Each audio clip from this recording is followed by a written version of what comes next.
तर आज महाराष्ट्रात एक अतिशय दुःखद घटना घडली। विमान अपघातात महाराष्ट्राचे उपमुख्यमंत्री अजितदादा पवार यांचं निधन झालं। आज गडिंग्लज नगरपालिकेत नगराध्यक्ष सर्व नगरसेवक यांच्यासह अजितदादांना श्रद्धांजली अर्पण करण्यात आलेली आहे।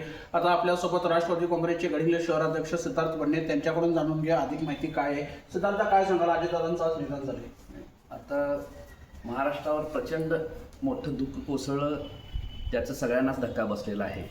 आपल्या या विभागासाठी फार मोठं आणि झुकतं माप देणारे कायम असे आमचे नेते आदरणीय अजितदादा पवार साहेबांचं अतिशय दुःखद या घटनेमुळं आम्ही व्यतीत झालो आणि सर्व महाराष्ट्र आज एक चांगल्या नेत्याला पोरका झाला।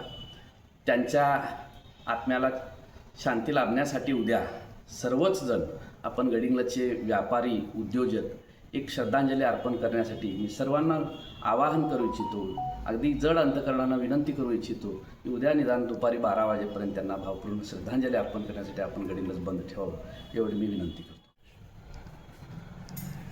राज्याचे उपमुख्यमंत्री व आमच्या पक्षाचे राष्ट्रीय नेते आदरणीय अजितदादा पवार यांचं आज सकाळी विमान अपघातामध्ये दुःखद निधन झालं।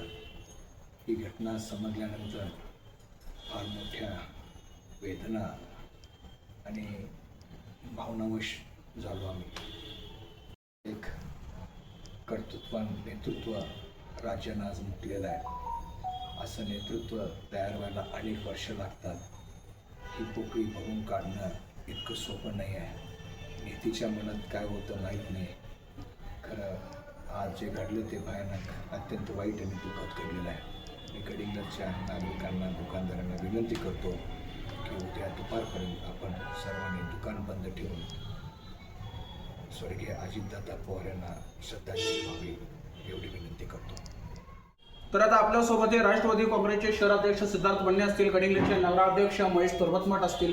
त्यांनी गडिंग्लज शहरातील सर्व व्यापाऱ्यांना उद्या दुपारी 12 पर्यंत आपली दुकाने बंद ठेवून अजितदादांना श्रद्धांजली व्हावी असं आवाहन समस्त नागरिकांना केलेले आहे। अजितदादांच्या जाण्यानं संपूर्ण महाराष्ट्रावर एक शोककळा पसरलेली आहे। राजकारणात एक मोठी पोकळी निर्माण झालेली आहे। ही पोकळी न भरून येणारी अशी आहे। असं नेतृत्व तयार होण्यासाठी अनेक वर्ष जावावी लागतील, पण हे अजितदादांसारखं नेतृत्व, एक उमदं नेतृत्व परत महाराष्ट्राला मिळणार नाही। त्यामुळे संपूर्ण महाराष्ट्रात ही शोककळा पसरली आहे। आता या शोककळा पसरली आहे, त्यानिमित्ताने उद्या गडिंग्लजमधील समस्त नागरिक असतील, व्यापारी बंधू असतील, यांनी स्वतःहून दुकाने उद्या दुपारी 12 पर्यंत बंद ठेवावीत आणि अजितदादांना श्रद्धांजली अर्पण करावीत असंच राष्ट्रवादी काँग्रेसचे कार्यकर्ते असतील, नगरपालिकेचे सर्व नगरसेवक असतील, नगराध्यक्ष असतील, यांनी गडिंग्लजकरांना असं आवाहन केलेलं आहे। तसेच सत्यवार्ता न्यूजकडून सुद्धा उपमुख्यमंत्री अजितदादांना भावपूर्ण श्रद्धांजली आम्ही अर्पित करत आहोत। सत्यवार्ता न्यूजसाठी धनंजय शेटके, गडिंग्लज।